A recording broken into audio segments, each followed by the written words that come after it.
মুসলমান ভাইরা আমার, হিন্দু ধর্মগ্রন্থের বেদে লেখা আছে, या देवी सर्वभूते शांति रूपे ओं नमस्तुते शै नमो नमोहा अम संता सरोति शतपति मर्महे सुंदरम मंगलम नरसंसा ना द्वितीयम ना तृतीयम चतुर्थो न पच्युते अल्लां जष्टां षष्ठां पूर्णां ला इलहा हरोति पापम इल्लु इलहा परम पदम जन्मो वैकुंठो परवापो इनोति तो जपी नामे मोहम्मदा। पृथिवीर जमीने धर्म आछे 3500टा, कम बेशी कतगुलो धर्म आछे? कतगुलो धर्म आछे? कम बेशी 3500टा धर्म आछे। अच्छा, एतगुलो धर्मेर नाम कि आमरा जानी बाबा? আমরা হাতে গোনা কয়েকটা ধর্মের নাম জানি, ইহুদি ধর্ম, খ্রিস্টান ধর্ম, এই বৌদ্ধ, এই শিখ ইত্যাদি। ইহুদি ধর্মের মানুষ যারা, এদের বিশ্বাস আলাদা। খ্রিস্টান ধর্মের মানুষ যারা, এদের বিশ্বাস আরেকটু আলাদা। হিন্দু ধর্মের মানুষ যারা, এদের ধারণা আরেকটু আলাদা। আমরা মুসলমান, আমাদের মালিক কয়টা? কথা বলে না কেন? আমাদের কাবা, আমার আপনার কালেমা 1 না 2? বলেন। আমার আপনার কিতাব, তা আমাদের মালিক হলো 1, আমাদের মালিক 1। ইহুদি ধর্মের মানুষ যারা, এরা বিশ্বাস করে মালিক একজনা নয়, মালিক হলো 2 জনা। কজনা? কোরআনে আল্লাহ বলছেন যে অকালাতিল ইয়াহুদু উযাইর ইবনুল্লাহ, ইহুদিরা বিশ্বাস করে এক প্রভু হলো আল্লাহ, আর আল্লাহর এক পুত্র আছে, তার নাম হলো উযাইর, সেও একজন প্রভু। জোরে বলো। এই দেখো সুবহানাল্লাহ বলে। কোন জায়গায় কি বলতে হয়? হ্যাঁ, বাহ, তুমি ভালো ছেলে যে, ওই জন্য বলেছ। হে বাবা, ঠিক আছে। হে মুসলমান সোনার টুকরো বন্ধুরা আমার, খ্রিস্টান ধর্মের মানুষ যারা, এদের বিশ্বাস হলো মালিক 3 জনা। কয় জনা? মালিক 3 জনা।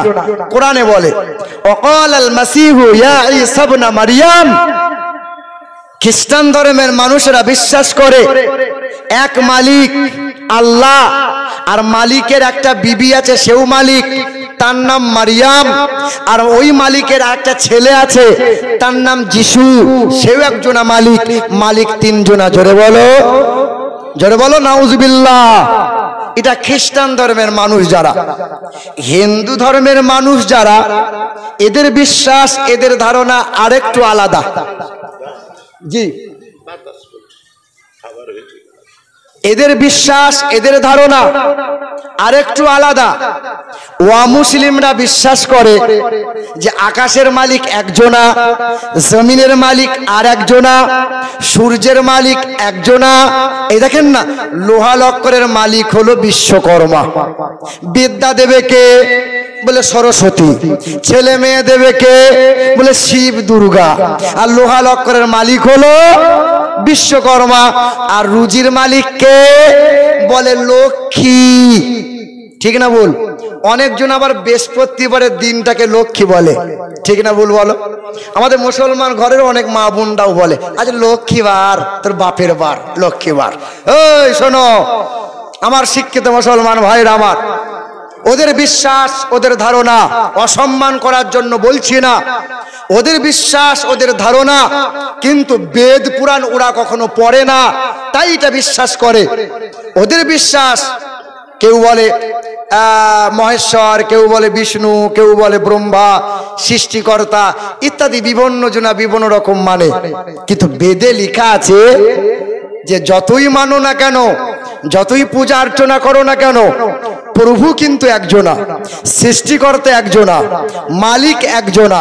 ও নমো ব্রহ্মাণ্ড প্রভাসিত নমো কল্যাণো শান্তি যুগে যুগে নমোহা ঈশ্বর সর্বস্ব জাগতং ব্রহ্ম সর্বদং খালিদং ধর্মবহ না দ্বিতীয়াম না তৃতীয়াম চতুর্থ না পঞ্চমে না পঞ্চম না ষষ্ঠম সপ্তম না পঞ্চমে তিনি এক অদ্বিতীয় লা শারীকা লা তিনি কখনো খায় না তিনি কখনো ঘুমান না তার কোনো বিবি নাই তার কোনো বাচ্চা নাই তিনার মতো আর কেউ হবে না আমাদের কোরআন বলে আমরা জানি বিসমিল্লাহির রহমানির রহিম কুল হুয়াল্লাহু আহাদ আল্লাহুস সামাদ লাম ইয়ালিদ ওয়া লাম ইউলাদ ওয়া লাম ইয়াকুল লাহু কুফুয়ান আহাদ এক আল্লাহ তিনি কখনো খায় তিনি কখনো ঘুমায়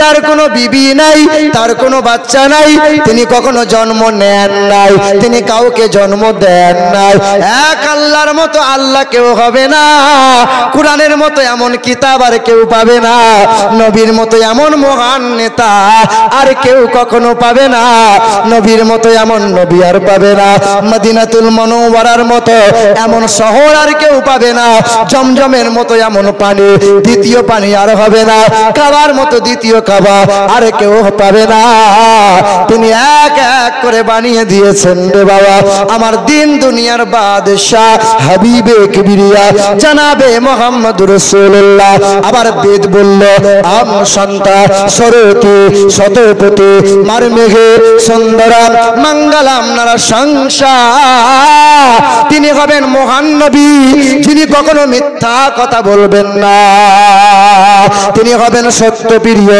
তিনি হবেন সত্যবাদী তাই তো বড় পীরের মা উম্মুল খায়র ফাতেমা বলে বাবা আব্দুল কাদের জিলানী কখনো যেন মিথ্যা তুমি বলিও না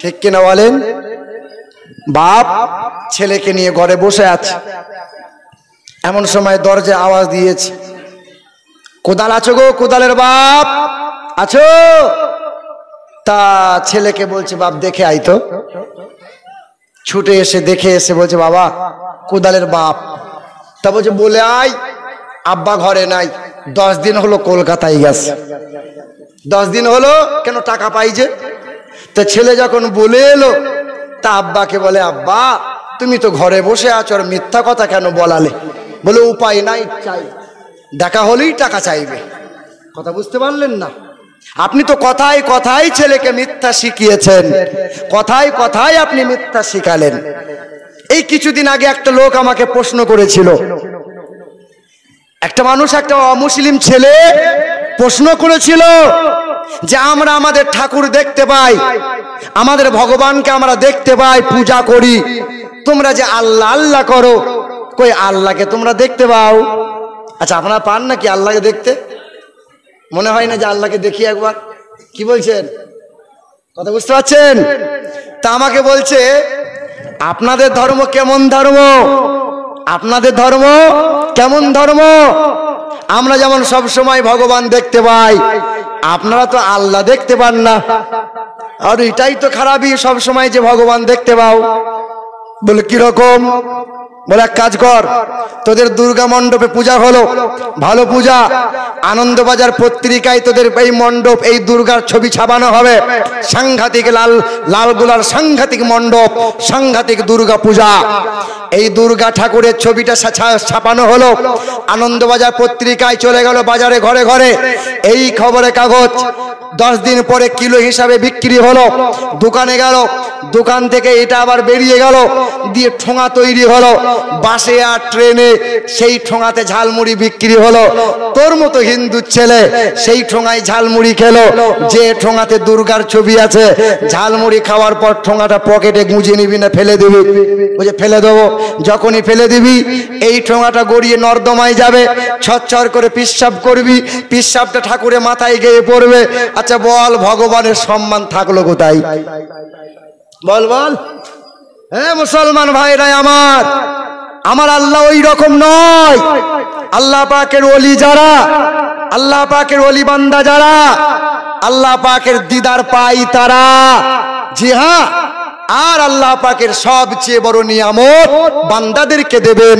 সেই দিন আল্লাহ পাক জান্নাতে মুমিন বান্দাগুলোকে আল্লাহ নিজ দিদার তার বান্দাদের দেবেন, বলে সুবহানাল্লাহ।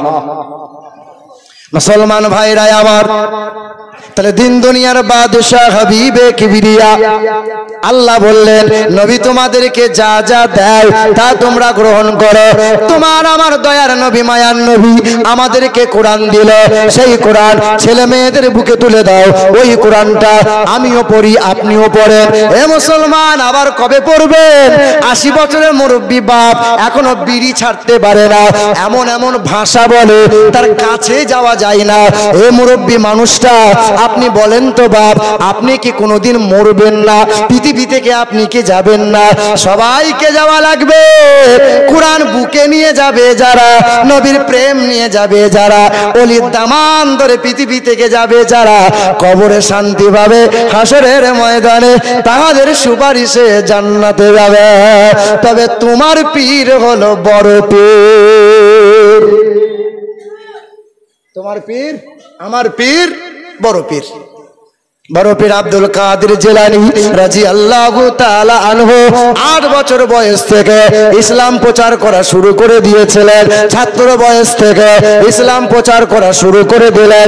এ মুসলমান, উনি যখন আল্লাহ পাকের ওলি বান্দা হয়েছিলেন, রাস্তা দিয়ে যান, পথের মাঝে মানুষেরা দেখার জন্য সবাই উঁকি ঝুঁকি মারে, হাজার হাজার মানুষ লাইন দিয়ে দাঁড়িয়ে রয়, বড় পীর যাই, বড় পীর। একজন নওজোয়ান যুবক হুজুরের দিকে তাকাই না। হুজুর আমার জিজ্ঞাসা করে, নওজোয়ান তুমি দেখো না কেন, তুমি আমার দিকে চাও না কেন? বলে, না হুজুর আপনাকে দেখবো না, আমি যার হাতে হাত রেখে বায়াত হয়েছে, আমি শপথ গ্রহণ করেছি, অঙ্গীকার করেছি, আপনার মতো এত সুন্দর নুরানি চেহারা নয়, আপনার এত নাম দাম আমার পীরের নাই। তবে আপনাকে দেখতে গিয়ে যদি আমার মনটা আমার পীরের থেকে বেশি ভালোবাসা যদি আপনার প্রতি হয়ে যায়, হুজুরের সঙ্গে বেয়াদবি হয়ে যাবে। না না, মুনাফিকগিরি করতে পারবো না। আমার পীরকে আমি স্মরণ করছিলাম, আমার পীরকে আমি মহব্বত করি। সেই দিন বড় পীর আব্দুল কাদের জিলানী বলেছিলেন, তোমার পীর তোমার কাছে বড় পীর। যারাই যেখানে বায়াত হয়েছ, সব সময় মনে রাখতে হবে, আমার পীরই আমার কাছে বড় পীর, আমার পীর আমার কাছে বড় পীর। মুসলমান ভাইরা আমার, ও সোনার চাঁদ বন্ধুরা, পৃথিবীর জমিনে আমরা মুসলমান হয়ে এই কোরআন বুকে নিতে পারলাম না, নবীকে চিনতে পারি নাই। আহারে, মুর্শিদাবাদের জেলায় বেলডাঙ্গার মাটিতে একটা ঘটনা ঘটেছিল। গণেশ পূজা করবে বলে লাইটিং করেছিল, সেই লাইটিং এ আল্লাহর নামের না একটা বদনাম রটিয়েছিল, গালমন্দ করেছিল। শোনেন নাই আপনারা? ওই বেলডাঙ্গার মাটিতে যখন এই রকম ঘটনা ঘটে দিল, মুর্শিদাবাদে বিভিন্ন জায়গায় আন্দোলন শুরু হলো। খবর নিয়ে দেখেন ভাইরা, যে ছেলেটাই কাজ করিয়েছিল সেই ছেলেটাকে পুলিশ প্রশাসন সাইড করে দিল। ছেলেটা গ্রাম থেকে বিতাড়িত হলো, বিদেশ চলে গেল। আহারে, আল্লাহ পাক কাউকে চায় তো আল্লাহ পাক আবার কাউকে গজবে ফেলে দেয়। তা সেই ছেলে যখন বিদেশ চলে গেল, কিছুদিন আগের ঘটনা, তার বাবা প্রতি রাতে স্বপ্ন দেখে, রাতের বেলায় তারা করে ঠাকুর বাড়ি যায়, সাধু সন্ন্যাসীদের কাছে যায়, তাবিজ কবজ নেয়, কিন্তু স্বপ্ন যায় না। সাপে তারা করছে, সাপে প্রতি রাত ঘুম হয় না, ঘুম হয় না। কোথায় যাবে? একজন বুজুর্গ আল্লাহর ওলির কাছে গিয়েছিল, নৈহাটি বলে এক জায়গা। ওই যে নৈহাটি, ওই নৈহাটির সরজমিনে সেই ছেলের বাবা হাজির হয়েছিল। এই মাস চারেকের আগের ঘটনা। তখন আল্লাহ পাকের ওলি বান্দা বললেন, বাবা তোমাকে আমি জোর করতে পারবো না, কারণ ইসলাম ধর্ম জোর করে কাউকে দিওয়ানো যায় না, চাপানো যায় না। তবে তোমাকে একটা পরামর্শ দিই, আল্লাহ পাকের গজব থেকে যদি বাঁচতে চাও বাবা, জলদি জলদি তাড়াতাড়ি কালেমা পড়ে ইমানদার হয়ে যাও। মানুষটা বাড়ি চলে এলো, রাতের বেলায় স্বপ্ন দেখে আগুনে জ্বলছি, রাতের বেলায় স্বপ্ন দেখে সাপে দংশন করে। এই মানুষটা চিন্তায় চিন্তিত হলো, কোন ঔষধে কোন তাবিজ কবচে যখন কাজ হয় না, কোন সাধু সন্ন্যাসী তার আর শিফা মানে আরোগ্য করতে পারে না। এই মানুষটা স্বামী স্ত্রী মিলে ওই আল্লাহর ওলির দরবারে গোসল করে হাজির হয়ে গেল। হুজুর আমাদের কলমা পড়িয়ে দেন। ছেলে গালমন্দ করে, বাবাকে গালমন্দ করে। ওই বাবা বলে ওর মতো ছেলে আমাদের আর দরকার নাই। এই মানুষ স্বামী স্ত্রী মিলে কালমা লা ইলাহা ইল্লাল্লাহ মুহাম্মাদুর রাসূলুল্লাহ কালেমা পড়ে ইমানদার হলো। এলাকার ওয়া মুসলিমরা ওই মহিলা মানে স্বামী স্ত্রী দুইজনকে এলাকা থেকে বিতাড়িত করলো। মেয়ের বাড়িতে আশ্রয় নিয়েছে, এখন মাথায় টুপি দিয়েছে, আর ইমাম সাহেবের পাশে বসে কোরআন তেলাওয়াত শিখছে। বুড়ো বয়সে কোরআন তেলাওয়াত শিখছে কালেমা পড়ে। বলো তো মুসলমান, তুমি কি করলে আজ পর্যন্ত? বলো বলে আমার জীব মোটা হয়ে গেছে, সারা জীবন ওই 4টে সূরা নিয়ে চলছে, আর তাসবিহটা না সুবহানাল্লাহ সুবহানাল্লাহ সুবহানাল্লাহ সুবহানাল্লাহ শুধু এরকম করছে। হায় হায় হায় হায়, বলো বলো, শুধু মাথা ঠুকছে এইরকম করে। ইচ্ছে মতো চলবে তা আল্লাহ পাকের গজব তোমার প্রতি পড়বে। কার ইচ্ছে মতো চলতে হবে? আল্লাহ এবং রাসূলুল্লাহর ইচ্ছে মতো চলা লাগবে। মুসলমান ভাইরা আমার, ও শোনাচ্ছেন বন্ধুরা আমার, শুধু মানুষেরা আর একটা টাটকা ঘটনা শুনিয়ে দিয়ে যাই। আমার এই যে গাড়িটা করে এসেছি, এই গাড়িটা করে বছর 2 আগে ওই কলকাতা ঠাকুরপুকুর বেহালা রাস্তা ধরে কাকদ্বীপ নামখানা যাচ্ছিলাম। ঘন ঘন ঠাকুরপুকুরে দেখবেন ঘন ঘন সিগন্যাল। ড্রাইভারকে বললাম ভাই একটু তাড়াতাড়ি চালাও, কারণ গঙ্গাসাগর যেতে গেলে ভেসেল পাড়ি দিয়ে যেতে হয়। 9টার সময় টাইম শেষ, ওর পরে আর নৌকা ভেসেল পাওয়া যাবে না। ড্রাইভার তড়িঘড়ি করতে গিয়ে রেড সিগন্যাল পড়ে আছে, মানে নাই, রেড সিগন্যাল পার করে দিয়েছে। হাফ কিলোমিটার যাওয়ার পরে 5 জন পুলিশ হাতে নাতে ধরলো, থাম। ড্রাইভার বলছে স্যার ভুল হয়ে গেছে। ড্রাইভার জানে আমি ভুল করেছি, সিগন্যাল মানে নাই, ভাই ফাইন দে লাইসেন্স দে, সবগুলো কেড়ে নিয়েছে। তারা ছাড়বে না। ড্রাইভার বলছে স্যার ছেড়ে দেন, স্যার ছেড়ে দেন। গাড়ি থেকে নামলাম। ভাইরা আমার, 5 জন পুলিশ অফিসারের মধ্য থেকে একজন পুলিশ অফিসার ও মুসলিম ছিল, হিন্দু ছিল। তার এখানে নাম লেখা আছে অমক ব্যানার্জি, নাম লেখা আছে। ওই মানুষটা বলে আপনাকে খুব চিনা লাগে, কোথায় দেখেছেন? বলে আপনাকে মোবাইলে দেখেছি, মোবাইলে আপনার ওয়াজগুলো আমি ফলো করি, আপনি বেদ পুরাণ পড়েন, ঐতিহাসিক নিয়ে আলোচনা করেন। হুজুর আপনি এই রকম কেন ভুল করলেন? এখানে যে বড় রকম সিগন্যাল মারলে ফাইন দেওয়া লাগবে। আমি বললাম আপনি আমাকে চেনেন? বলে হ্যাঁ। বলে আপনি যখন চেনেন তা গোলমাল কেন করেন? ভাইরা আমার, সেই দিন পুলিশটা বলছিল আপনি হুজুর মানুষ, যান আজকের মতো যান, তবে এই রকম আর কাজ করিয়েন না। সেই দিন মনে মনে আমার ধারণা আমি বড় বক্তা না, আমি বড় যোগ্য আলেম তাও তো না, আমি বড় মাওলানা মুফতি তাও তো না, আমার বাবা অনেক বড় পীর সাহেব তাও না, আমাদের অনেক বড় ফ্যাক্টরি আছে তাও না, আমার বাবা অনেক বড় নেতা মানুষ তাও না। তবে একটাই কারণ, আমার চেহারাতে আছে নবীর সুন্নাত আর বুকে আছে কোরআন। এই 2 কারণে বেঈমানের কাছে আল্লাহ সম্মান দিয়েছেন। বেঈমানের সামনে আল্লাহ সম্মান। এ মুসলমান ভাইরা আমার, শিক্ষার জন্য বলছি বাবা, না নিজের কোনো আহমিকা নয়। মুসলমান ভাইরা আমার, ওই দিন অমুসলিম ব্যক্তিটা আমার কাছ থেকে ভিজিটিং কার্ড নিল। পরের দিন সকালবেলায় 10টার দিকে ফোন করে, মোটামুটি 40 মিনিট কথা হলো।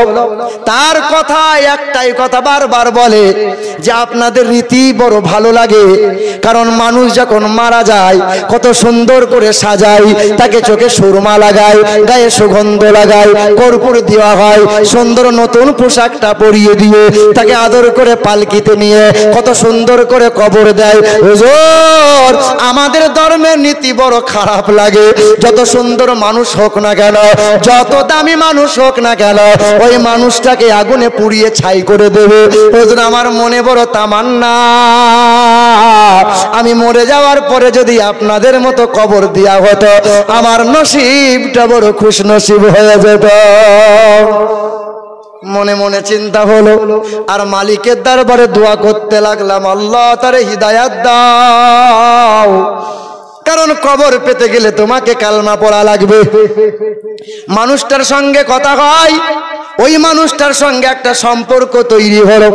তার ঘরে আমাকে আমন্ত্রণ জানাইলো, তার ঘরে আমাকে খাবারের ব্যবস্থা করলো। বলেন তো বাবা, হিন্দু ভাইরা যদি নেমন্তন্ন করে খাবার খাওয়াই, সেই খাবার খাওয়া যাবে? যাবে কি যাবে না? ঘোষের দোকান থেকে গরম মিষ্টি খাওয়াতে পারো, তা তো যাবে।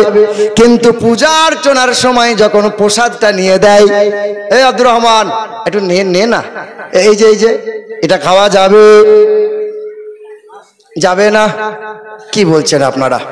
পূজার প্রসাদ খাওয়া যাবে না? কেন যাবে না বলুন তো, কেন যাবে না? কেন কেন কি এমন দেওয়া হয় যে খাওয়া যাবে না? বলুন না, একজনা বলুন। হ্যাঁ, ইয়া দেবী সর্বভূতে শান্তি রূপে ওং নমস্তুতে সেই নমঃ নমঃ হতারমিন্দ্র মহাসুরিন্দ্রাম। এই যে দেব দেবীর নামে উৎসর্গ করা হয়, তাহাই হলো আমাদের বর্তমানে একটা পেট মোটা মৌলবী আছে, সে শয়তান বলছে যে মাজারে খাসি হয়, মুরগা হয়, যে সিন্নি হয়, ওই খাসি মুরগার চাইতে শুয়োরের মাংস খাওয়া আরো ভালো। জোরে বলো। কত বড় শয়তান হলে এমন কথা বলতে পারে? শয়তানও বোধহয় এ কথা বলতে একটু লজ্জাবোধ করতো। হ্যাঁ গো, পীরের মাজারে যে সমস্ত খাসি মুরগা হয়, যে তাবারুক গুলো হয়, এই সমস্ত খাসি মুরগা তাবারুক, কিছু বলছেন? এ ভাই, আপনারা যেগুলা চেয়ার ফাঁকা ফাঁকা আছে, এখানে এসে বসে যান, পিছনে মেয়েদেরকে একটু সুযোগ দেন। বুঝতে পারলেন না? একটু আগে আগে আসেন না ভাই। বুঝতে পারলেনি? বুঝতে পেরে শোনেন না কেন? ওই আগে চলে আসুন, মেয়েদেরকে একটু সুযোগ দেন পিছনখানে। দরুদ শরীফ আল্লাহুম্মা। একটু আগে আগে আসি। এই শুনতে পেলেন না? মুসলমান এরকম হয় নাকি? আপনার মা যদি দাঁড়িয়ে থাকে কিরকম লাগবে আপনাকে? জালসা শুনতে এসেছেন, একটু নিয়ম মানুন। মায়েরা দাঁড়িয়ে আছে, এই ছেলেরা চার গালা উঠিয়ে নিয়েছো না? দেখে এই দুটা বসে আছে, দেখিয়ে তো এগুলা একটু উঠিয়েছেন। আল্লাহুম্মা সাল্লি আলা। এই ভলান্টিয়ার, তোমরা যাও, যারা কহটিয়ে দাও তো আগে।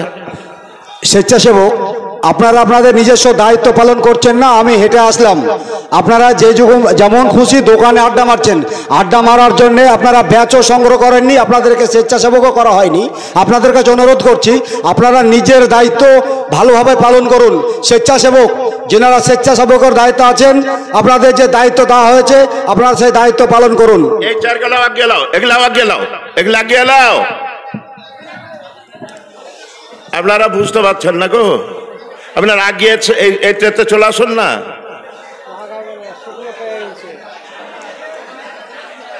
আরে না উঠতে পারে, চেয়ার গালা আগে লাও। হ্যাঁ আগে লাও, আগে নাও। মেয়েদেরকে একটু সুযোগ দাও। গরম লাগছে ভাই। হ্যাঁ একবার দূর পড়ো না। আল্লাহ চলো। আল্লাহুম্মা সাল্লি আলা সাইয়্যিদিনা মুহাম্মাদ ওয়া আলা আলি সাইয়্যিদিনা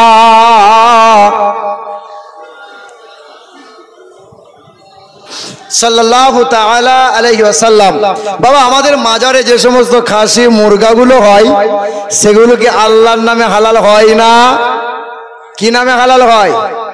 এ পীর বাবা এরকম বলে হয় নাকি? হ্যাঁ মুসলমান ভাইরাই আমার, ও শোনাচ্ছেন বন্ধুরা, কথা একটু ধ্যান দেন। পৃথিবীতে এইরকম অহরহ মুসলমান আছে যারা মাথায় টুপি পরে, লম্বা পাঞ্জাবি পরে, স্টেজে বসে বসে এইরকম ওয়াজ করে। কি ওয়াজ? যে সবে বরাতে রাত্রিতে জাগরণ করার চাইতে পতিতালয়ে রাত জাগা অনেক ভালো। কারা বলে? ওই যে আহলে হাদিস নামক দল, যারা নবীর দুশমন হলো তারা।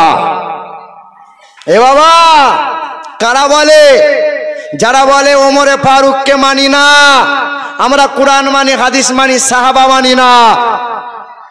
দেখবেন নামাজ বাদ সালাম ফিরিয়ে ইমাম সাহেব দোয়া করে, সব বেটা দোয়া করে, ওই বেটা হাতটা নামিয়ে রাখে, দোয়া করে না।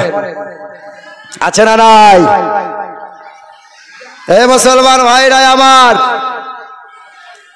যারা বলে ওমরে ফারুককে মানি না, কারণ ওমরে ফারুক 20 রাকাত তারাবি চালু করেছে। এই যে বাবা এইদিকে শোনেন, ওমরে ফারুক হলেন তিনি, ওমরে ফারুক হলেন তিনি যে রাস্তা দিয়ে একবার ওমরে ফারুক চলে গেলে শয়তান 40 দিন যাওয়া বন্ধ করে দেয়। আহলে হাদিসের মানুষ যারা, তারা বলছে ওমরে ফারুককে মানি না, কারণ ওমরে ফারুক 20 রাকাত তারাবি চালু করেছে। আমরা কোরআন মানি, হাদিস মানি, সাহাবা মানি না। আরে ওমরে ফারুক কে? যার শানে কোরআন পাকে 21টা আয়াত নাজিল করেছেন আমার আল্লাহ। কে ওমরে ফারুক? যে ওমরে ফারুকের জন্য নবী বলেন, আমি হলাম শেষ নবী, আমার পরে যদি আল্লাহ কাউকে নবী করে পাঠাইতেন তো আমার ওমরে ফারুক নবী হতেন। জোরে বলে সুবহানাল্লাহ। কে ওমরে ফারুক? যে ওমরে ফারুক জমিনে কথা বললে আল্লাহ পাক আসমানে ফাইসালা করে দেয়, তার নাম ওমরে ফারুক রাদিয়াল্লাহু তাআলা আনহু। এ মুসলমান ভাইরা আমার, কিছু কিছু মুসলমান আছে দেখবেন, কিছু কিছু মুসলমান আছে মুখ মিষ্টি ছুরি আঘাত করবে, এমন করে ইমানকে নষ্ট করবে, ইমানকে চুরি করবে। আছে না নাই? ওমরে ফারুক রাদিয়াল্লাহু তাআলা আনহুর দরবারে 2 মুসলমান গিয়েছে, এক ইহুদি এক মুসলমান গিয়েছে। বাবা এরকম হট্টগোল করিয়েন না, কথা বলিয়েন না, একটু ইশারায় কাজ করেন। ওমরে ফারুক রাদিয়াল্লাহু তাআলা আনহুর দরবারে এক ইহুদি এক মুসলমান যাওয়ার আগে তলোয়ার নিয়ে ঝামেলা চলছে। এইদিকে তাকান, এক তলোয়ার নিয়ে ঝামেলা। ইহুদি আর মুসলমান মিলে ওমরের দরবারের আগে নবীজির দরবারে গেলেন, নবীজির সামনে বললেন, 2 মুখের কথা শুনে দিন দুনিয়ার বাদশাহ ফাইসালা করে দিলেন, এই মুসলমান, এই তুমি তলোয়ারটা ইহুদির হাতে দিয়ে দাও, এই তলোয়ার ইহুদির তলোয়ার। নবীজির সামনে তলোয়ারটা দিয়ে দরবার থেকে বেরিয়ে আসার পর তখন ওই মুসলমান বলছে, নবীর ফাইসালা আমি মানি না, কারণ নবী বিচার করতে পারে নাই। জোরে বলো নাউজুবিল্লাহ। কার কাছে যাবি? তা বলে ওমরে ফারুক দারুণ বিচার করে, ওমরের কাছে যাব। চলো। ওমরে ফারুক রাদিয়াল্লাহু তাআলা আনহুর দরবারে হাজির হয়েছে। মুসলমান তখন অভিনয় করে কান্না করে বলে, হুজুর আমি সাংঘাতিক মুসলমান, আমি 5 ওয়াক্ত নামাজ পড়ি। খুব কাঁদছে।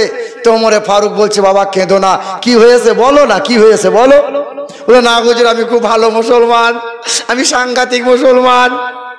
বলে, বাবা না কেঁদে কি হয়েছে বলো না। বলে, এই যে তলোয়ারটা আমার, ইহুদি জোর করে তলোয়ারটা নিয়ে নিয়েছে গায়ের জোরে। ইহুদি তখন বলছে, হুজুর বিচার আপনি করবেন, তবে তার আগে একটা কথা বলি, আপনার কাছে আসার আগে রাসূলুল্লাহর দরবারে গিয়েছিলাম। রাসূলুল্লাহ সাল্লাল্লাহু আলাইহি সাল্লাম ফয়সালা দিয়েছেন যে দিন দুনিয়ার বাদশা হাবিবে কিবরিয়া দুই মুখের কথা শুনে ফয়সালা করে তলোয়ারটা আমার হাতে তুলে দিয়েছে। ওমরে ফারুক এই কথা শোনার পরে ঘর থেকে তলোয়ারটা নিয়ে এলেন, মুসলমানের মাথাটা কেটে দিলেন। কাতলা মাছের মতো লাফাতে লাগলো। মুনাফিকরা আন্দোলন শুরু করে দিল, হত্যার বদলে হত্যা চাই, ওমরের বিচার চাই, হত্যার বদলে হত্যা চাই, ওমরের মাথা চাই। নবীজির দরবারে বিচার জানানো হলো, ইহুদির হাতে তলোয়ার দিয়েছে আর ওমরে ফারুক মুসলমানের মাথা কেটে নেবে।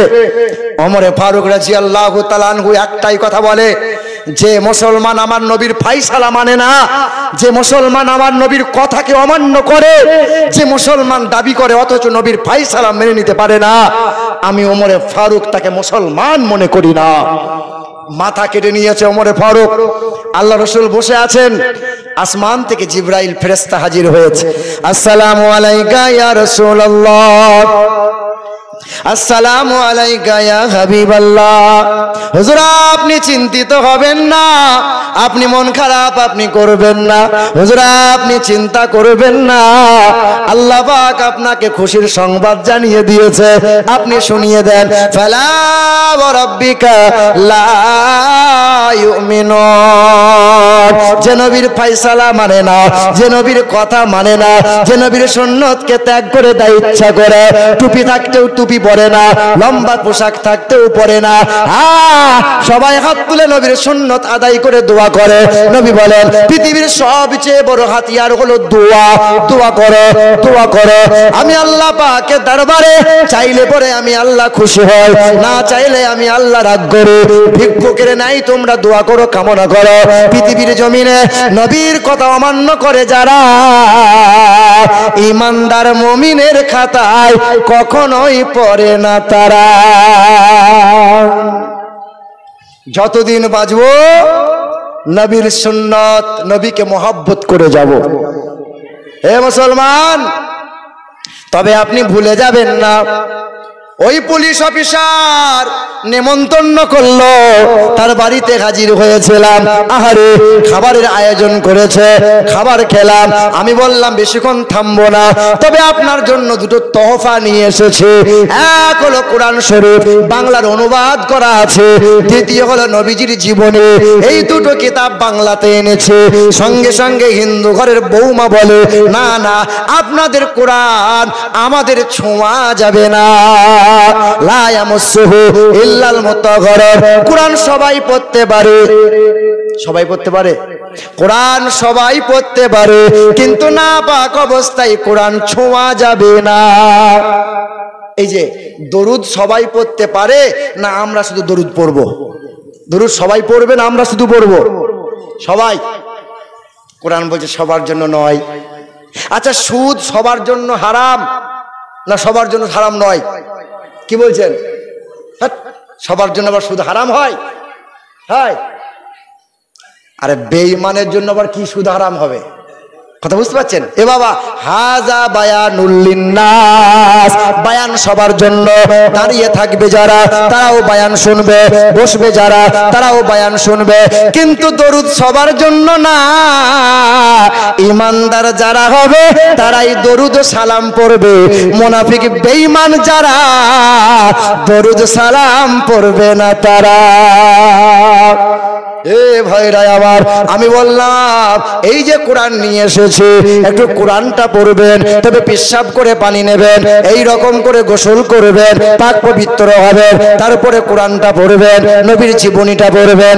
3 মাস যেতে না যেতে ওই মানুষটা ডাক দিয়ে বলে, হুজুর আর ভালো লাগে না, আর পূজা করতে ভালো লাগে না, আর পূজা করতে ভালো লাগে না, কারণ বেদ পড়ে দেখলাম অন্ধা তোমা প্রভাসন্তু ইয়া সম্মতি উপস্থিত এই থঙ্গৌল ঘাত প্রায় জানি সুপর ধর্ম রে ধর্মত্ব নাই সাথে ন ভাগবান বতরিষ্যতে পৃথিবীর জমিনে যারা ওই ভগবান যারা ওই সৃষ্টিকর্তার পূজা আর আকৃতি তৈরি করে মূর্তি তৈরি করে অন্ধাত্মা অন্ধ করে প্রভাশান্তি প্রবেশ করে ইয়া সম্মতি উপস্থিত যারা প্রতিপালকের মূর্তি তৈরি করে আর ভালো লাগে না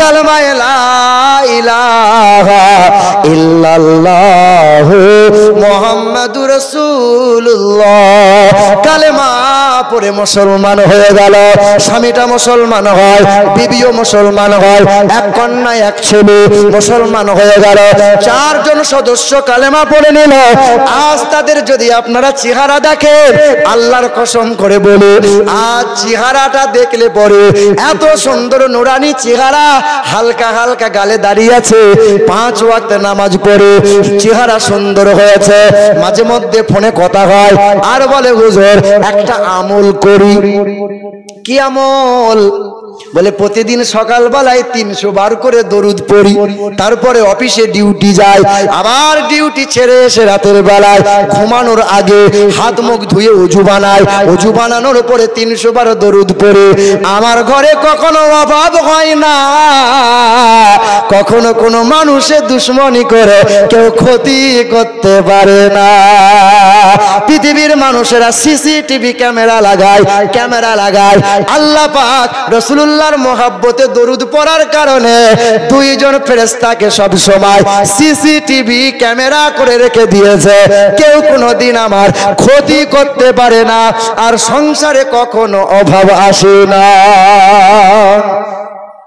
খবর লাগাও মুসলমানের ছেলেরা 3 বছর আগে একটা কথা বলেছিলাম ওই যে উত্তর ভারতের মথুরার বৃন্দাবনে বিখ্যাত একটা মন্দির আছে দিবাসের মন্দির 300 বিঘে জমির মধ্যখানে দাঁড় করানো ওই মন্দিরে ব্রাহ্মণ হয়েছিলেন তিনি 12টা ভাষায় এমএ করেছিলেন যিনি নাম ছিল ডক্টর শিবশক্তি সরোদজি মূর্খ মানুষ না শিক্ষিত বড় শিক্ষিত সাধারণ নয় বর্তমানে লাপাচ্ছে যারা কেউ আসলে বেদ পুরাণ পড়ে নাই তারা হিন্দু মুসলমান করছে যারা কি বলছেন এই তো আজকেই যখন আসার সময় আমাদের ড্রাইভার বাবু বলছেন এই যে ঠাকুরগুলো নিয়ে যাচ্ছে কারা বিসর্জন দিতে যাবে শিখতে পেলেন কি শিখবো বলে যারা ঠাকুরগুলো বিসর্জন নিতে নিয়ে যাচ্ছে কেউ বামুন নয়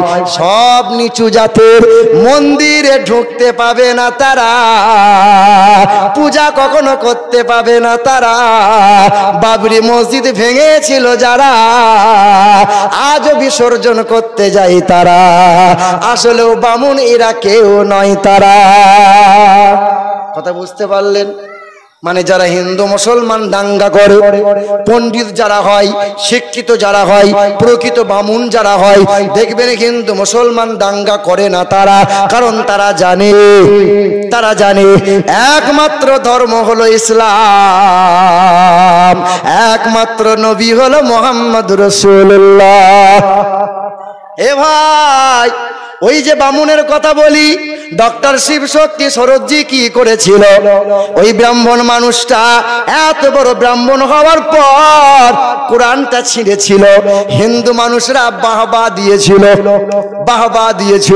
কোরআন ছিঁড়েছে বর্তমানে নেতা যদি কেউ হতে চায় টিকিট যদি কেউ পেতে চায় বলে মুসলমানদের পিছনে কাটি লাগা টিকিটও পাবি নেতা হবি এমএলএ এমপি হবি কি গো ভুল না ঠিক বলছি এটাই তো চলছে এখন ভাইরা আমার কোরআন ছিঁড়ে দিল শত মানুষে বাহবা দিল ডক্টর শিবশক্তি সরোদজির জীবনীটা পড়ে দেখবেন বাবা আহারে ওই মানুষটা করলো কি কোরআন ছিঁড়ে দেওয়ার পরে মনের ভিতরে অনুশোচনা হলো আর ওই মানুষটা দিল্লির চাঁদনি চকে গিয়েছিল চাঁদনি চক থেকে কোরআন কিনেছিল ইংরেজি ভাষার অনুবাদ কোরআন কিনবে ইংরেজিতে কোরআন পড়বে আরবিতে কোরআন পড়তে পারে না তাই ইংরেজি ভাষার কোরআনের অনুবাদ কিনলো সে তাই কোরআনটা বাড়ি নিয়ে নিয়ে এসে 1 বছর 2 মাস 14 মাস কোরআন পড়েছিল।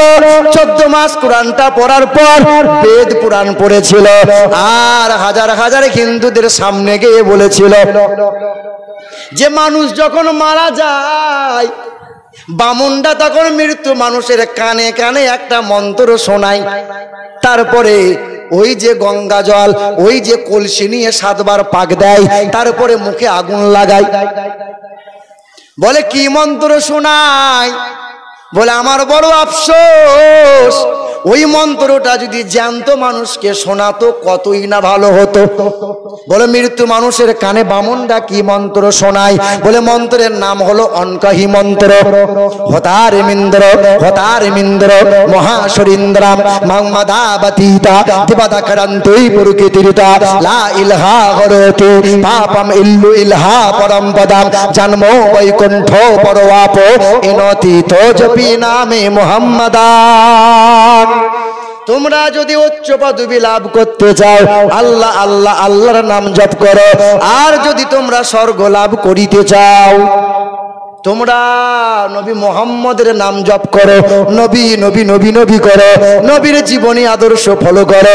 এহকালে নাজাত পাবে, পরকালে স্বর্গ লাভ করিবে। দেখবেন হিন্দু ভাইরা মারা গেলে ওরা মৃত্যু ব্যক্তির নামের আগে বলে স্বর্গীয়। কি বলে? সেদিন প্রশ্ন করেছিলাম, হ্যাঁ বাবা তুমি যে বললে স্বর্গীয় সুকুমার, তা সুকুমার স্বর্গে আছে না নরকে আছে জানলে কি করে? বলে লোকে বলে, তাই এটা পোতা হয়েছে, তাই আমরাও বলি। হে মুসলমান ভাইরা আমার, ডক্টর শিব শক্তি সরোজজি 14 মাস কোরআন পড়েছিল, আর এই কোরআনটা বুকে নিয়ে মন্দিরে দাঁড়িয়েছিল। এই কোরআনটা বুকে নিয়ে হাজার মানুষের সামনে বলেছিল পৃথিবীর জমিনে নাজাত আর কল্যাণ দেবে একমাত্র পবিত্র কোরআন। নবী দিয়েছে এই পবিত্র কোরআন। মা আয়েশাকে জিজ্ঞাসা করা হলো নবীর আদর্শটা কি? মা আয়েশা বললেন কোরআনটাই হলো নবীর আদর্শ, কোরআনটাই হলো নবীর আদর্শ। ডক্টর শিবশক্তি সরোজজি বলেছিল, ডক্টর শিবশক্তি সরোজজি বলেছিল কালমা লা ইলাহা ইল্লাল্লাহু মুহাম্মাদুর রাসূলুল্লাহ গলার পইতে খুলে নিয়েছিল, যার হাতে যেমন ছিল সবাই আঘাত করেছিল। কোরআন বুকে নিয়ে কালমা পড়তে পড়তে বার হয়ে গেল, দরজার সামনে দাঁড়িয়েছিল, সবাই কালমা পড়ল। বাবার নাম মহন্ত প্রতং দাসদাস, কালমা পড়ে নিল। মায়ের নাম ভানুমতি, কালমা পড়ে নিল। বিবির নাম শ্রদ্ধা দেবী, কালমা পড়ে নিল। সবাই কালেমা পড়ে নিয়েছিল, সবাই গোসল করে নিল, ইমানদার হয়ে গেল। কোরআন বুকে নিয়ে এলাকা ত্যাগ করল, কদম ফেলে আর ইসলাম প্রচার করতে করতে যায়। ওই মানুষটা বলে আমরা কালেমা পড়লাম আর মানুষকে বুঝিয়েছে, মানুষের কাছে মার খেয়েছে, তাতে আমাদের দ্বারাই আরো কতজনা কালেমা পড়ে মুসলমান হয়। এ মুসলমান ভাইরা আমার, তুমি তো মুসলমান, বলো তুমি তো নবীকে চিনতে পারলে না। এই যে আমরা তো নবীকে চিনতে পারলাম না, চিনতে পেরেছি বলো মুসলমান? কত 10 মিনিট? আচ্ছা ঠিক আছে। এ মুসলমান ভাইরা আমার, ও আমার সোনার চাঁদ বন্ধুরা, আমার সুধী মানুষেরা, না আর বেশি কষ্ট দিলে হবে না, 10 মিনিট। ভাইরা আমার, তোমার আমার নবী তো কম কষ্ট করে নাই। শুনে রেখে দেন যারা নামাজি মুসল্লি বাপ, আমার মুসল্লি বাপ যারা, একটু ধ্যান দেন, একটু নজরটা এইদিকে করেন। আল্লাহ রসুল একদিন বসেছিলেন, নবীজির বয়স তখন 61 বছর ছিল। এইদিকে তাকান, নবীজির বয়স তখন 61 বছর ছিল। আল্লাহ রসুল আমার কাঠের চৌকির ওপরে বসেছিলেন। আল্লাহ রসুল হঠাৎ করে ডাক দিয়ে বলছেন, আয়েশা, এ আয়েশা। আমাদের মা আম্মাজান আয়েশা সিদ্দিকা ছুটে এসে বলছেন, লাব্বাইক ইয়া রাসূলুল্লাহ, আপনি আমাকে ডাকলেন? এই দিকে তাকান। তখন আম্মাজান আয়েশা বলছেন, ইয়া রাসূলুল্লাহ, আপনি আমাকে ডাকলেন? আল্লাহ রসুল বলছেন, আয়েশা আমার শরীরে একটু হাত বোলাও।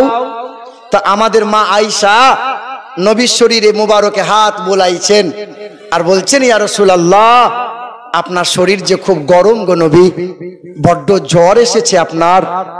আল্লাহ রসুল কাঁপা কাঁপা কণ্ঠে বললেন, আয়েশা, ওই জানালায় একটু জাইতুনের তেল রাখা আছে আয়েশা, ওই জাইতুনের তেলটা উষ্ণ করে আমার পিঠে একটু মালিশ করে দাও না আয়েশা।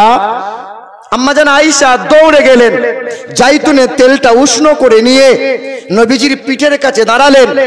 আল্লাহ রসুলকে বলছেন, ইয়া রাসূলুল্লাহ, আপনি পিঠের চাদরটা তুলে ধরেন, আপনার পিঠে আমি তেল লাগাইয়ে দিই। আল্লাহ রসুল দুই হাতে করে পিঠের চাদরটা তুলে ধরে আছেন। আম্মাজান আয়েশা ডান হাতে করে তেলটা নিয়ে লাগাতে যাবেন, কিন্তু মা আয়েশা হাতটা গুটিয়ে নিয়েছেন। নবী বলছেন, আয়েশা, তুমি তেল লাগাও না কেন আয়েশা? আম্মাজান আয়েশা বলছেন, ইয়া রাসূলুল্লাহ, ইয়া হাবিবাল্লাহ, এতদিন আপনার সঙ্গে সংসার করছি গো নবী, কোনদিন আপনার চেহারা ভালো করে সূর্যের আলোতে আমি দেখতে পাই নাই, আজ আমি দেখছি। ওগো রাসূল, আপনার কি ছোটবেলায় পক্স হয়েছিল? আপনার কি ছোটবেলায় বসন্ত হয়েছিল গো নবী? আপনার গোটা পিঠ মুবারকে খাল খাল, দাগ দাগ, গর্ত গর্ত, ঘায়ের দাগ দেখা যায়। তখন আল্লাহ রসুল বলেছিলেন, আয়েশা, যে শরীরে কখনো মশা বসে না, যে শরীরে কখনো মাছি বসে না আয়েশা, এই শরীরে বসন্ত কেমনে হবে? এই শরীরে পক্স কেমনে হবে আয়েশা? এ আয়েশা, তুমি কি শোনো নাই তায়েফের নিষ্ঠুর মানুষদের কথা? আমি তায়েফবাসীর সামনে গিয়ে বলেছিলাম, লা ইলাহা ইল্লাল্লাহ আনা রাসূলুল্লাহ।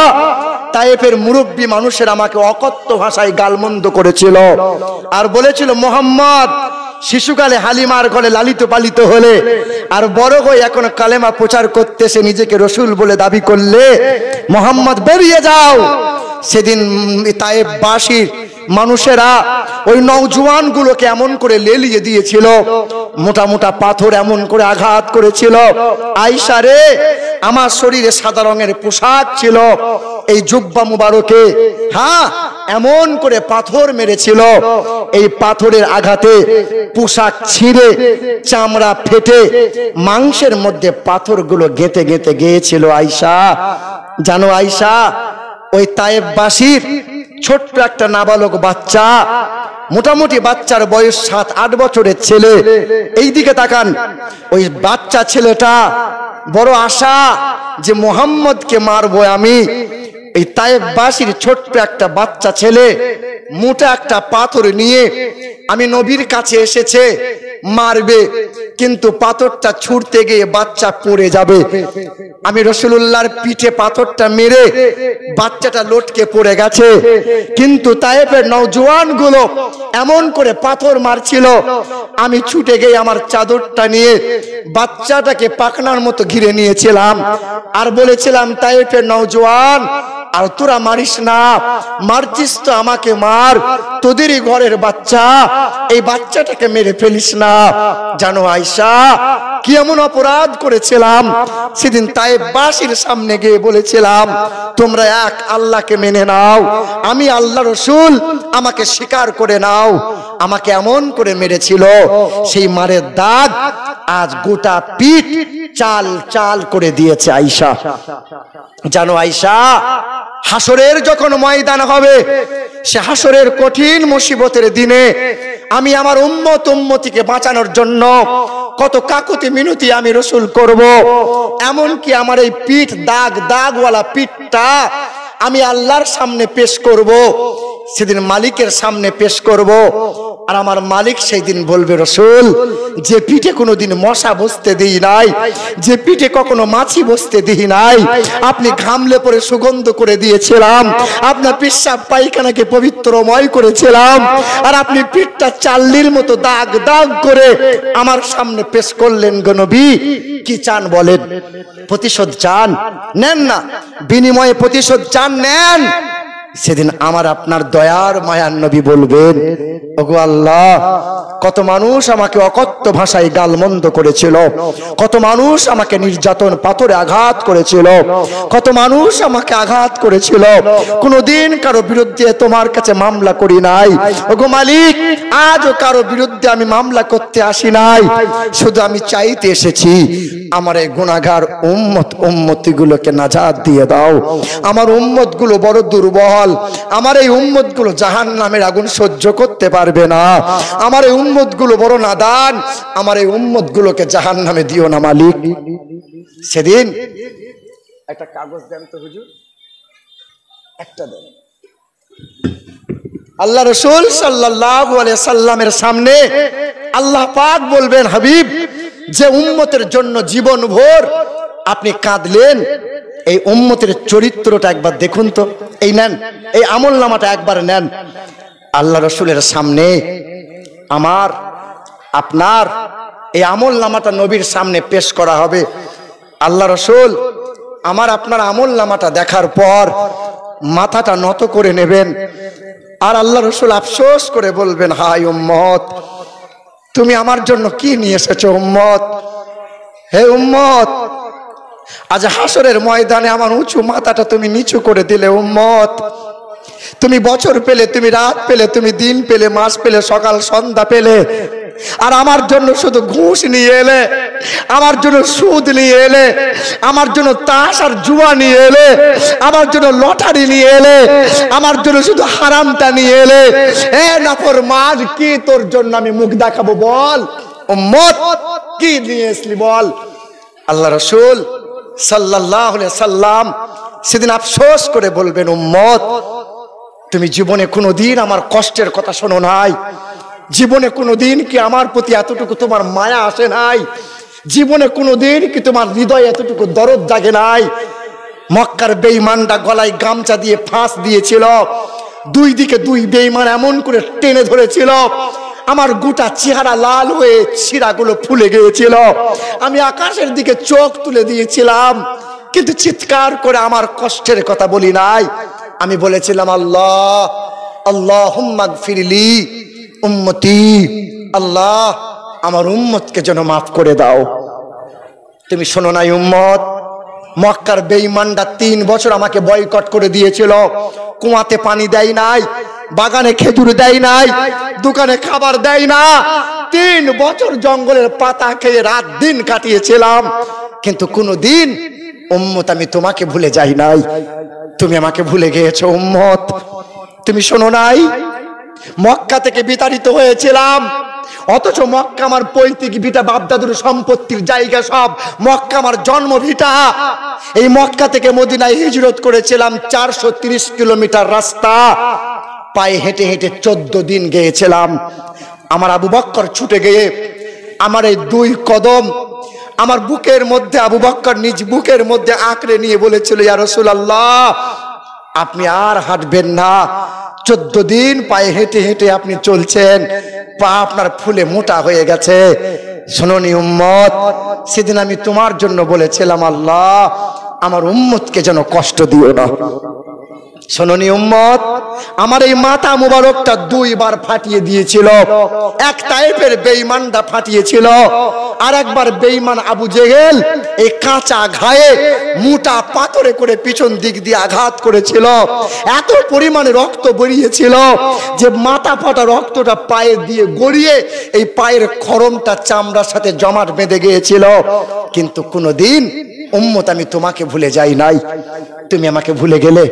হায় উম্মত, তুমি আমার উম্মত, আমার দাঁত ভাঙা কষ্টের কথা কোনোদিন তোমার মায়া জাগাতে পারলো না, আমার মাথা পাটা যন্ত্রণা কোনোদিন তোমার কষ্ট আনলো না। 3 দিন না খাওয়া, 3 দিন না পান করা ছিল, 3 দিন মদিনা থেকে বেরিয়ে গিয়েছিলাম পাহাড়ের গুহার ভিতরে সিজদায় পড়ে, 3 রাত 3 দিন শুধু একটাই কথা মালিকের সামনে বলেছিলাম, মালিক আমার উম্মতিকে বাঁচিয়ে নাও। উম্মত কোনোদিন এতটুকু মায়া তোর জাগলো না, আমি নবী তোর জন্য কি করি নাই বল। আম্মা জান আয়েশা বলেন, নবীজির 9 বিবির ঘরে 3 মাস উনুন জ্বলে নাই, 3 মাস উনুন জ্বলে নাই। আমি আল্লাহ রসুলকে তাকিয়ে দেখতাম, আমার রসুল খেজুরের চাটাইয়ে শুয়ে থাকতেন, আর এই চোখের পানি মুবারকটা গড়িয়ে দাড়ি মুবারক গুলো ভিজে ভিজে যেত। আমি ছুটে গিয়ে নবীর চোখের পানিটা মুছিয়ে নিয়ে নবীজির কপালে হাত বোলাতাম আর বলতাম, গো আল্লাহ রসুল, 3 মাস 9 বিবির ঘরে উনুন জ্বলে না, এই কষ্ট, এই অভাব, তাই কি আপনি ছেলে মেয়ের জন্য চিন্তা করে কাঁদছেন? জানো উম্মত, সেদিন আল্লাহ রসুল উঠে বসলেন আর আমি আয়েশার গায়ে হাত বুলিয়ে বললেন, আয়েশা, 3 মাস সংসারে উনুন জ্বলে নাই, বউ বাচ্চার জন্য চোখের পানি পড়ে না রে আয়েশা, না, ছেলে মেয়ের জন্য চোখের পানি আমি ফেলি না রে আয়েশা, আমার চোখের পানি পড়ে আমার দুর্বল নাদান উম্মত উম্মতির জন্য। আমার উম্মত উম্মতির কি হবে? আমার উম্মত উম্মতির কি হবে? বলো মুসলমান, ওই নবীকে ভুলে গেলে? নবী বললেন, আমার কি যারা ভালোবাসে 5টা অধ্যায় তারা পূরণ করবে। আমি নবীকে যারা ভালোবাসে 5টা অধ্যায় তারা পূরণ করবে। মৌখিক ভালোবাসা চলবে না। 1, আমি নবী যেদিন ভূমিষ্ঠ হয়েছে সোমবারে, আমি প্রতিটা সোমবারে আমি রসুল রোজা পালন করেছি। আমার মহব্বতের উম্মত হবে যারা, প্রতি সোমবার রোজা পালন করবে তারা। 2, আমি নবীকে যারা ভালোবাসে, আমি নবী যেমন খেয়েছি, যেমন পড়েছি, যেমন চলতে বলেছি, আমি নবী যেমন বাথরুম যেতে বলেছি, যেমন বিবিকে মহব্বত করতে বলেছি, এই আমার আদর্শ মহব্বত করে যারা, আমি নবীকে ভালোবাসে তারা। 3, ছোট ছোট দোয়া আমি নবী শিখিয়েছি। খাবারের আগে এই দোয়া পড়ে খাবার খাবে। আমি নবী শিখিয়েছি শোবার আগে তোমরা দোয়া পড়বে, আল্লাহুম্মা বিসমিকা আমুতু ওয়া আহইয়া।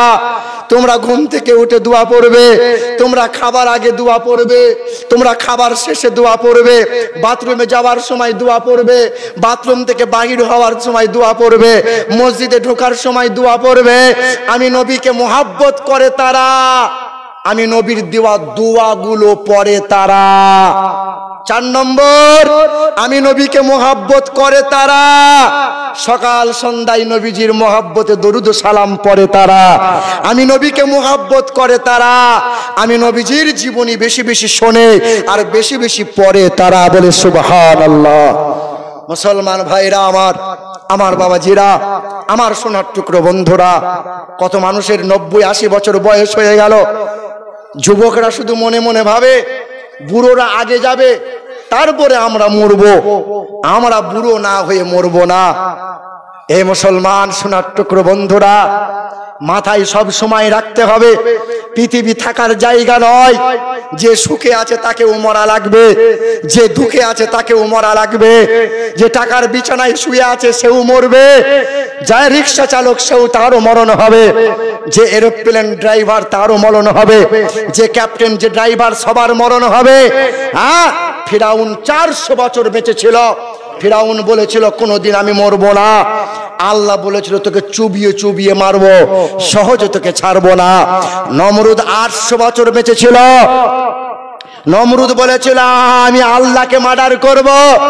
আল্লাহ বলেছিল তোকে মশা দিয়ে শেষ করব, 400 বছর গজবে ফেলে রাখবো। আল্লাহ পাক শেষ করেছে, তাকে কেউ ঠেকাতে পারে নাই। সাদ্দাত বলেছিল খোদার জান্নাতে যাব না, নিজে জান্নাত তৈরি করব। জান্নাতে যাওয়ার তার সুযোগ হয় নাই, পৃথিবী থেকে বিদায় নিতে হয়েছে। করুন বলে একটা নেমক হারাম বাদশা ছিল। ওই করুণে এত সম্পত্তি ছিল। করুণ বলেছিল আমার সম্পত্তি আমাকে কোনোদিন মারতে পারবে না। পৃথিবীতে করুণ নাই, পৃথিবীতে সাদ্দাত নাই, পৃথিবীতে জালুত নাই। কই সেই বাদশারা, কই সেই রাজারা? সবাই তো চলে গেল। একবার কি মনে মনে হয় না তোমার গ্রামের যে টাকার অহংকারে মাটিতে পা পড়তো না, ওই যে জমিদার, ওই যে অহংকারী, ওই যে সুদখোর, ওই যে জীবনে নামাজ পড়তো না, কোরআন কোনোদিন ছুঁয়ে দেখতো না, ওই যে বাসতলায় কবরে শুয়ে আছে, একবার গিয়ে জিজ্ঞাসা করবেন চাচা তুমি তো বড় জমিদার ছিলে, এখন তুমি কেমন আছো বলো। কবর থেকে ফিস ফিস করে আওয়াজ দেবে, বলবে বাবা নবীর আদর্শে নরম হয়ে আয় তবে পাবি রেহাই। আর পৃথিবীতে গরম হয়ে যদি কবরে আসিস তো উল্টো পাল্টা পিটুনি হবে, সহজে রেহাই নাই।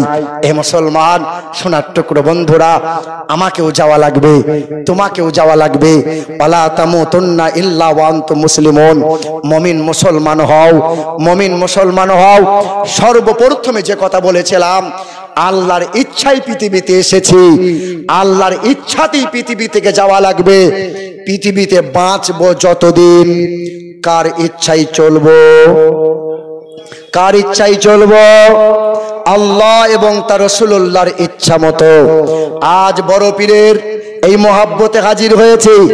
কেরামতের কথা অনেক কিছু শুনেছি আমরা, কিন্তু শুধু শুনলে হবে না, শিশুকালটার দিকে লক্ষ্য করেন। সবার জানা কথা, বাপ তো হারাম খাই নাই, বাপ তো কুড়িয়ে পাওয়া খাবার তুলেছিলেন, বাপ তো আপেল তুলেছিলেন কুড়িয়ে পেয়ে, চুরি তো করেন নাই। তাকওয়া ছিল, পরহেজগার ছিল, আল্লাহর ভয় ছিল। নেককার বাপ ছিল, নেককার মা ছিল, তাই তো নেককার সন্তান আল্লাহ দান করেছে। পিরানে পীর দস্তগীর মহিউদ্দিন আব্দুল কাদের জিলানী রাদিয়াল্লাহু তাআলা আনহু